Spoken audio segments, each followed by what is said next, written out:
शुरू अल्लाह के नाम से जो नहायत मेहरबान रहम करने वाला। अस्सलाम वालेकुम नाज़रीन, आप देख रहे हैं मेरा यूट्यूब चैनल और मेरा नाम है मोहम्मद हारून। मुल्तान का एक इंतहाई अफसोसनाक वाकया, सैयदा सानिया ज़हरा का कत्ल। खुदकुशी का ड्रामा बनाया गया इस कत्ल की वारदात को छुपाने के लिए, लेकिन नाहक कत्ल जो है वो कभी नहीं छुपता। इस कत्ल से मुतल्लिक जो है आज हुकूमती सतह पर जो है एक प्रेस कॉन्फ्रेंस की गई और उस प्रेस कॉन्फ्रेंस में ये बताया गया कि ये वाकई एक कत्ल था और इससे मुतल्लिक जितनी कहानियां जुड़ी हुई थी वो तमाम की तमाम जो है झूठ थी। 20 साल सानिया को जो है इसके ससुराल वालों ने कत्ल किया। इससे कबल भी हमने कई वीलॉग्स किए और कई बातें बताई इन लोगों की और पुलिस की शवाहिद की रोशनी में, मुल्जमान के दिए गए जो बयान थे उसकी रोशनी में आप लोगों को चीजें बताई कि ये खुदकुशी है या कत्ल है। लेकिन आज गवर्नमेंट की जानिब से जो है इसका मुकम्मल तौर पर ऐलान कर दिया गया। हिना परवेज भट्ट जो वुमेन प्रोटेक्शन ब्यूरो की चेयरपर्सन है, उन्होंने वजीर इत्तलात पंजाब उज़मा जाहिद बुखारी साहिबा के साथ बैठकर आज प्रेस कॉन्फ्रेंस की और उसके अंदर ये अनाउंस किया। अच्छा, उन्होंने जो अनाउंस किया वो किन शवाहिद की बिना पर किया, उसमें जो सबसे पहले पुलिस को जो चीज रिपोर्ट हुई है, मिली, वो था क्राइम सीन यूनिट। उसकी एक प्रोग्रेस रिपोर्ट है, तीन सफ़ों के ऊपर, 3 सफ़ों के ऊपर जो है कुछ एविडेंस सबूत है, तस्वीर है। और इसके बाद जो एक अहम चीज थी वो थी डीएनए रिपोर्ट। डीएनए रिपोर्ट जब आई है तो उसने बहुत सारे जो हकायक थे जिनमें पर्दा डला हुआ था उनको हटा दिया और असल कल्प्रिट्स का जो है वो बताया गया। इसमें जो डीएनए रिपोर्ट आई उसमें 3 बंदों के जो है वो निशानात जो है वो पाए गए। सईदा सानिया ज़हरा के जो जिस्म के हिस्से थे या उनके कपड़े थे उसके ऊपर डीएनए के शवाहिद मिले। अब मैं कुछ डीएनए की जो रिपोर्ट है उस हवाले से मुख्तलिफ यूट्यूबर्स और सोशल मीडिया के ऊपर खबरें गर्दिश कर रही हैं, लेकिन मैं जो चीज अभी आपको बताने जा रहा हूं वो है डीएनए का दी पोस्टमार्टम, कि एक्चुअली डीएनए था क्या और डीएनए को जब किया गया तो किस तरीके से जो है कौन से शवाहिद किस जगह से मिले। मैंने गुज़िश्ता वीलॉग में बताया था कि मुट्ठियां उसकी बंद थी सानिया ज़हरा की और नाखूनों में से बहुत अहम चीज मिली थी। अब मैं आपको इसे बता देता हूं कि कुछ नमूने जो हैं वो डीएनए के लिए भिजवाए गए थे, जिसमें सानिया ज़हरा के कपड़े थे, शलवार कमीज, उसके बाद उसके अंडरगारमेंट्स थे। इसके अलावा वो कपड़ा, वो काला कपड़ा जो पंखे और सानिया के गले से लिपटा हुआ था वो। इसके बाद उस बेड की चादर जिसके ऊपर वो दीवान जो है वो पड़ा हुआ था, उस दीवान को, उस बेड की चादर को, तकिए को, इन तमाम चीजों को जो है वो डीएनए सैंपलिंग के लिए भिजवाया गया था और इसके साथ साथ मुल्जिमान के भी जो डीएनए के सैंपल लिए गए थे। अच्छा, अब डीएनए जो है वो कैसे इकट्ठा किया गया, किस किस कपड़े से जो है वो मिला और फिर वो मैच भी किया, ये एक अहम चीज थी। जो डीएनए के सैंपल थे फॉरेंसिक वालों ने वो लिए मकतूला सैयदा सानिया ज़हरा के नाखूनों से, दोनों हाथों के। उसके बाद उन्होंने उसकी शलवार और कमीज से कुछ डीएनए लिए, कुछ डीएनए जो है उसके अंडरगारमेंट से मिले और जो सबसे अहम चीज थी, जो कपड़ा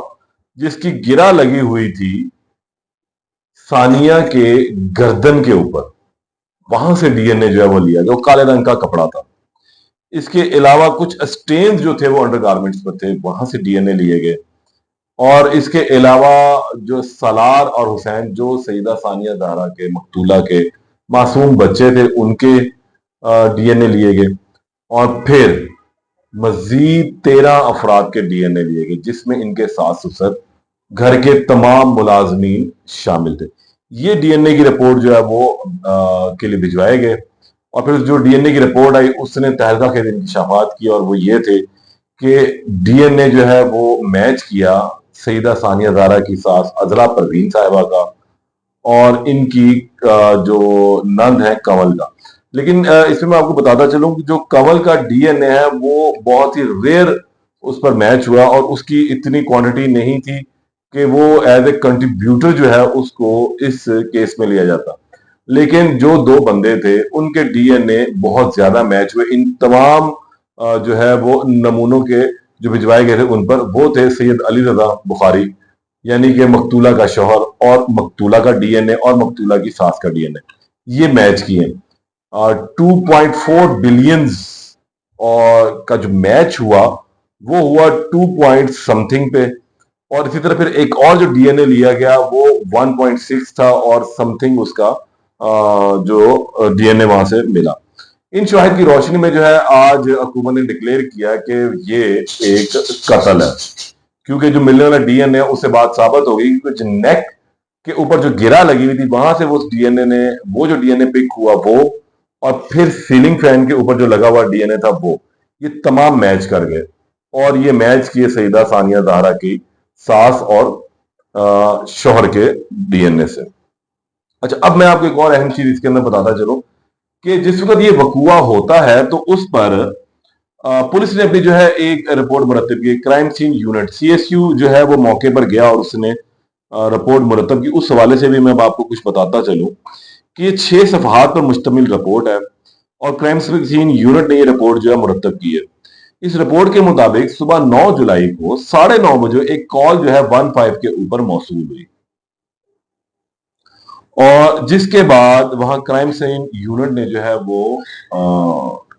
जाना था, वो पहुंचे वहां पे। जिस वक्त वो वहां पहुंचते हैं तो उन्होंने जो उस घर का एक नक्शा बनाया है कि ये घर की इतनी मंजिलें हैं, सानिया ज़हरा का कमरा किस तरफ है, राइट है, लेफ्ट है, मदीहा का कमरा किस तरफ है, दीगर लोग कमरे में मौजूद हैं क्या है, ये तमाम यूनिट जो है क्राइम सीन यूनिट ने जो है वो महफूज किए। उसे रिपोर्ट में लिखा है कि घर के अंदर यानी कि जहां क्राइम सीन हुआ वो कमरा, वहां पर उस कमरे के अंदर और बाहर मुख्तलिफ लोगों का जो है वो आना जाना था। क्राइम सीन यूनिट ने देखा कि कमरे में एक लड़की की लटकती हुई लाश जो है पंखे से लटक रही है। जिसे वो अंदर एंटर हुए तो एक लड़की की लाश जो है पंखे से लटक रही थी और फिर उन्हें बताया गया कि मरने वाली का नाम सईदा सानिया ज़हरा था और इसकी उम्र 20 साल थी। क्राइम सीन यूनिट जो है अभी रिपोर्ट में लिखता है कि सानिया ने काले रंग की शलवार और प्रिंटेड शर्ट यानी कि प्रिंटेड कमीज जो है वो पहनी हुई थी। मकतूला की जो लाश है वो घुटनों के बल सोफे पर लटक रही थी और वो जो सोफा था यानी वो जो दीवान था वो बेड के ऊपर पड़ा हुआ था। यानी कि पंखे से जो लाश लटक रही थी वो क्राइम सीन यूनिट के मुताबिक बैठी हुई थी घुटनों के बल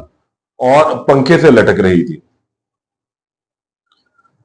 कपड़ा सानिया के गले के गिर्द सख्ती से बंधा हुआ था और पंखे और एक जो नेक है यानी कि जो कपड़ा था वो सख्ती से सानिया के गले गिर्द बंधा हुआ है, एक नॉट उसकी, और दूसरी नॉट जो है उसकी जो दूसरी गिरा है वो पंखे से बंधी हुई है, जो छत का पंखा है। पंखे से बंधी हुई गिरा पर 2 से 3 इंच का फासला है, यानी कि जिस जगह से उसको पंखे की गिरा को बांधा गया वहां गिरा बांधने के बाद उस सीलिंग में 2 से 2.5-3 इंच का फासला है। इसी तरह जो नेक के ऊपर यानी गर्दन के ऊपर जो कपड़ा बांधा गया था उस पर भी जो गिरा लगी थी वो 2 से 3 इंच के फासले से थी, यानी कि गर्दन से उसका 2 से 3 इंच का फासला था। रिपोर्ट के अंदर लिखा जाता है कि सानिया का कद जो है 63 इंच यानी कि 5 फुट 3 इंच ये बनता है। अगर हम देखें 12.5 तो 5 फुट ये बन गया और 3 इंच जो है वो ऊपर यानी 63 इंचेस का ये उसका कद था बच्ची का। क्राइम सीन यूनिट यहां पर अपनी रिपोर्ट में लिखता है कि जिस वक्त वो कमरे में दाखिल होते हैं और जब बॉडी को चेक किया जाता है तो लाश ठंडी और फ्रेश थी। बिल्कुल ऐसा लग रहा था जैसे ये लाश ताजी ताजी लटकाई हो, 1-2-3 घंटे शायद गालबन गुजरे होंगे। और गर्दन, जबड़ा, बाजू और सानिया के हाथ, मुठियां और टांगों के जो पट्टे हैं वो स्टिफ हो चुके थे यानी अकड़ चुके हुए थे। ये बड़ी अहम बात है कि लाश एक तो ठंडी है, फ्रेश है, यानी कि इसको मरे हुए को 8-10 घंटे नहीं गुजरे, ताजा लाश है, कमरे में एसी चल रहा था इस वजह से वो ठंडी है, लेकिन उसके गर्दन, जबड़ा, बाजू और टांगों के जो पट्टे हैं वो अकड़ चुके हुए थे। क्राइम सीन यूनिट ने जो है वो देखा कि जो पटीचिया है वो यानी कि सफेद रंग की जो झाग है वो मुंह से निकली हुई है और आंखों में एक ये इनका एक खसूसी वर्ड होता है, उसको ये कहते हैं कि मोका टाइप, जिसे वो जो है आंख के अंदर नहीं था, यानी कि उसकी आईज में किसी भी किस्म का कोई जख्म कह लें, मोका कह लें, वो मौजूद नहीं था। एक इंतहाई अफसोसनाक बात जो इसके अंदर लिखते हैं वो ये कि सानिया ज़हरा की जबान जो है वो दांतों में फंसी हुई थी, फ्रंट के दांतों में। ये फ्रंट के दांत कहलाते हैं, यहां पर फंसी हुई थी और गर्दन के गिर्द जो है वो निशान था। सानिया के जिस्म पर कोई और निशान नहीं था जख्म का, रेजिस्टेंस का, और यानी कि बचाव का। नो मार्क ऑफ वायलेंस जो है वो बॉडी के ऊपर नहीं, लेकिन जो खुद को अगर वो बचा रही होती, यानी कि उसकी जो मौत है वो बहुत ही ऐसे तरीके से की गई जिस वक्त उसको खुद को बचाने का मौका नहीं मिला, उसको बिल्कुल भी रेजिस्ट करने का जो है मौका नहीं मिला। ये उस रिपोर्ट के अंदर लिखा हुआ है कि बिल उसको इस तरीके से जो है वो मारा गया। क्राइम सीन यूनिट यहां पर एक और बात लिखता है अपनी रिपोर्ट में कि उस कमरे से, जिस वक्त उन्होंने इस कमरे का दौरा किया, वहां से शवाहिद इकट्ठे किए तो कुछ सुसाइड नोट उन्हें नहीं मिला, मरने की कोई वजह नहीं बताई गई, और ना ही मकतूला का जो मोबाइल फोन वहां से बरामद हुआ, यानी कि उसका मोबाइल फोन भी गायब था। जिस पर मैंने जो पुराना एक वीलॉग उससे आपको लोगों को बताया था कि जो इन्होंने बयान रिकॉर्ड करवाया पुलिस को, उसमें इनका ये कहना था कि मकतूला तो अपने पास मोबाइल फोन ही नहीं रखती थी, लेकिन मोबाइल फोन उसके पास था। अब आ जाते हैं कि क्राइम सीन यूनिट की जो असल कार्रवाई है जिसके ऊपर उसने चलना है, ये तो उन्होंने अहवाल बताया बॉडी का। वो यहां पर ये लिखते हैं कि मेन दरवाजे का ताला टूटा हुआ था, यानी कि सानिया ज़हरा जिस कमरे में मौजूद थी उस कमरे का दरवाजा का ताला जो है वो टूटा हुआ था, और कमरे में दाखिल होने का सिर्फ एक ही रास्ता है, in and out, exit and entry एक है। कमरे के अंदर जो दीगर खिड़कियां हैं जो वॉशरूम की जानिब लगती है, या कमरे में जो खिड़की है वो फिक्स्ड है, वहां से अंदर एंटर नहीं हो सकते, वो मेटेलिक है, वो फिक्स खिड़कियां हैं। और पंखे के गिर्द जो है वो तह जमी हुई थी गर्द की, यानी कि इसमें बड़ी अहम चीज है कि जिस वक्त उसको, जिस पंखे से उसकी सीलिंग बांधी गई, जो रस्सी बांधी गई थी, जो कपड़ा है बेसिकली, रस्सी मैं कह रहा हूँ, जो कपड़ा बांधा गया वो जिसको बांधा गया, तो वो अगर एक औरत होती तो इतना आसानी से वो राइट लाइन में हाथ मारती तो गर्द उड़ती, गिरती, नीचे गिरती, वहां पर गिरती, तो वो इस तरीके से बांधा गया कि वहां पर गर्द अभी तक जो है वो जमी हुई है। क्राइम सीन यूनिट ने अब क्या किया, उन्होंने उस कमरे की तस्वीर ली शुमाली जानिब से, यानी कि कमरे का जो शुमाली हिस्सा था, नॉर्थ साइड थी, वहां से मकतूला की डेड बॉडी की तस्वीर जो है वो ली गई। कमरे में स्पेशली क्योंकि अब जदीद टेक्नोलॉजी आ चुकी है, तो यहाँ पे अल्ट्रावायलेट रेज जो है वो मार कर जो है इसकी टॉर्च मिलती हैं, और फॉरेंसिक वालों के पास वो मौजूद होती है, जिस पर मुख्तलिफ निशानात जो हिडन आंख से नजर नहीं आते वो नजर आ जाते हैं। तो उन्होंने उस तमाम कमरे में जितनी जितनी चीजें पड़ी हुई थी उन पर वो मार के वहां से शवाहिद इकट्ठे किए, और फिर वो वहां से चले जाते हैं। क्राइम सीन यूनिट अपनी रिपोर्ट में फिर ये लिखते हैं कि दोबारा, यानी कि ये वकूआ हुआ 9 जुलाई को, और 9 जुलाई को उन्होंने ये तमाम सीन इकट्ठा कर लिया। फिर दोबारा वो इस क्राइम सीन यूनिट के ऊपर 6 अगस्त को आते हैं। अब यहां से एक अलग ट्विस्ट है इसमें तमाम मामले में, और जिसने ये साबित किया कि ये कत्ल है, ये खुदकुशी नहीं है, ये बच्ची जो है अब इस कलंक से धुल जाएगी कि यहां पर इसके साथ उस रात क्या भयानक वारदात जो है वो रूनुमा हुई। जरिए तमाम अब किसी को बता नहीं सकते, जारी करवाया जाए कि वो क्राइम सीन यूनिट ने वो तमाम बेड के ऊपर रखे मामला है, तमाम चीज वहां पर चेक करके और बताया कि बेड पर उसी कार की खातून के साथ या मर्द, मैं आपको बताता हूँ, वो भी अमल करने का लिखा है कि क्राइम सीन यूनिट ने 6 अगस्त को दोबारा जो है कपड़े की जगह का, उसी हाइट के कपड़े की, जो हाइट का कपड़ा, और उस तमाम क्राइम सीन को जो सानिया ज़हरा के गले में बंधा हुआ था, और इस तरीके से उसको असल हकायक और शवाहिद जो है वो सामने से बांधे, और उसी ने देखा कि जो सोफा था जो है वो उन्होंने वापस घुटनों के बाद सोफे के ऊपर बैठे, वो फिर चेक किया है कि जिसका वो पड़ा हुआ था आपके सानिया, वहां से उठाकर उन्होंने उस सोफे लगाने से दोबारा उसको पहले ही मार दिया गया था, मार के उसको जो है और ये जानने की कोशिश की गया था अगर मकतूला खुद ये तमाम सोफे को यहाँ पर रखती बेड के ऊपर तो क्या वो रख सकती। जो अपनी रिपोर्ट में लिखा है कि फोरेंसिक टीम ने दोबारा इस कद की और इस वजन की लड़की इतने भारी, ये भी बताया गया कि उस बेड के ऊपर रख सकती डिपार्टमेंट ने उस वक्त ये दोबारा 9 जुलाई को देखा गया, और 436 तस्वीरें जो है इस कमरे की ली थी, मकतूला का और ये बताया गया कि था जिस कमरे के वक्त दरवाजे का उसका ताला बाहर हुआ से जब दोबारा 14 को इन लोगों ने अपने बयान में कहा कि जी नाब सुबह कमर कुशाई हुई थी, दरवाजा खटखटा रही थी, हम वहां पे पहुंचे, सर हाला नापा मच गया गई और जिस वक्त और उसका हमने देखा कि दरवाजा कोई जब नहीं बॉडी खोला, रिसीव अली की गई रजा तो आया, नापा गया दरवाजा तो खोला, 63 तोड़ा, इंचेस था, तो यानी देखा कि कि अंदर 5 जनाब फुट 3 इंच था। मकतूला तो सानिया 5 सैयदा फुट सानिया 3 ज़हरा की इंच लाश की लटक उसी रही है। कद के बराबर के उसमें ये भी लिखा है कि जो दरवाजे का जो था, ताला है ना, औरत थी, मर्द था, ये उस उसको नौयत वहां का पे है लाया कि गया, जिसका ताला उसके अंदर से जरिए भी ये लग जाता है और तमाम बाहर से भी लग जाता है। जो है बड़ी अहम चीज है। और दरवाजे के ऊपर से भी फिंगरप्रिंट्स जो है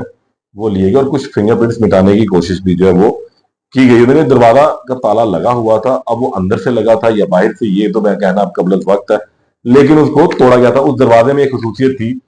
कि ताले में कि वो अंदर से भी लग जाता और बाहर से भी लग जाता। अब मैं आपको थोड़ा सा अहवाल बताऊं कि सानिया ज़हरा को जो नहलाने वाली खातून थी, उन्होंने भी एक बयान पुलिस को रिकॉर्ड करवाया था, उन्होंने भी इसी से मुतालिक कुछ चीजें बताई थी। लेकिन कुछ चीजें जो है वो थोड़ी सी मुख्तलिफ इसके अंदर आई हैं, लेकिन वो भी साबित हो जाएंगी जिस वक्त सानिया ज़हरा के पोस्टमार्टम की मुकम्मल रिपोर्ट जो है वो सामने आएगी। क्योंकि इस रिपोर्ट आदि आत्मक्षति रिपोर्ट जिसे हम कहते हैं, उसको लेकर ये कहा गया कि वो खुदकुशी है क्योंकि उसकी हाइट बोन नहीं टूटी है, नेक बोन नहीं टूटी हुई थी। तो ये जो अब क्राइम सीन यूनिट की रिपोर्ट है, ये बात साबित करती है कि वो खुदकुशी नहीं थी, वो कत्ल था। क्योंकि उस हाइट के ऊपर जब उन्होंने तमाम एनएक्टमेंट करके देखा है तो मालूम ये हुआ कि उसकी तो डेथ पहले हो चुकी हुई थी, उसके सिर लटकाया गया था और उसी तकलीफ से जो है उसकी, या वो बेहोशी के हालत में लटकाया गया, उसको लटकाया गया, तकलीफ से जो है उसकी जबान भी बाहर आ गई होगी और उसकी मुठ्ठियां भी जो है वो अकड़ गई, बंद हो गई थी। ये बड़ी अहम चीजें हैं। ये जरूरी था आप तक बताना कि क्राइम सीन यूनिट ने जो है अब तक क्या तहकीकात करके क्या रिपोर्ट मुरतब की है। अब इस केस में मजीद जो अपडेट होगी उससे आपको दोबारा आगाह करूंगा। चैनल को लाइक करें, सब्सक्राइब करें और वीडियो को शेयर करें।